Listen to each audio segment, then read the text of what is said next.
Assalomu alaykum hurmatli ustozlar. Navbatdagi savolimiz rekursiv funksiyaga doir.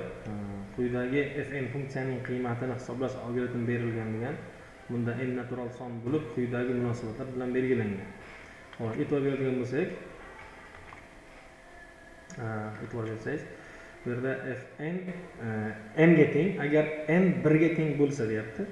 Ya'ni agar n 1 bo'lsa qiymati funksiyaning qiymati ham o'sha n ga teng, ya'ni 1 ga teng. Va fn teng deyapti n minus 1 qo'shilgan fn minus 1 ga. Agar n 1 dan katta bo'lsa, mana bu munosabatni qanoatlantiradi. Shunaqa bo'lsa deyapti, f2024 ayrilgan f2022 funksiyaning qiymatini aniqlang degan. Endi bu yerda men quyidagicha yozaman. Xo'p, demak, biz topishimiz kerak nechini? F 2024 ni yozsam, bu joyga teng desam, xo'sh, n ni o'rniga 2024 qo'ysam, menda 2023 ayrilgan, xo'sh, ayrilgan 1 2024 ayrilgan 1 qo'shilgan f 2023 bo'lib qolar ekan.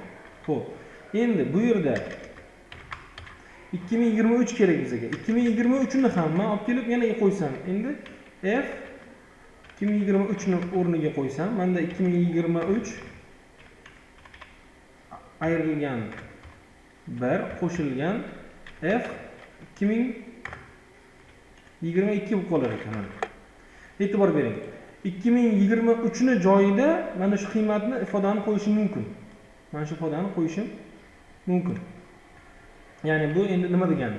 Men pastga yozib qo'yaman. Bu yerda f 2023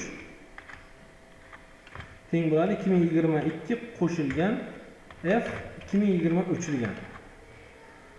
Uzr, 2022. Mana shu qiymat. Demak, mana bu 2023 ning joyiga biz qo'yishimiz mumkin mana shu funksiyaning qiymatini. Demak, yozamiz yangitdan f 2024 teng bo'lyapti 2023, 2024 dan 1 ni ayirdim, qo'shamiz 2022 qo'shilgan f 2022. Xo'p, endi ikkita funksiyalarni tengligini bir tomonga olib o'tsam, ya'ni f 2024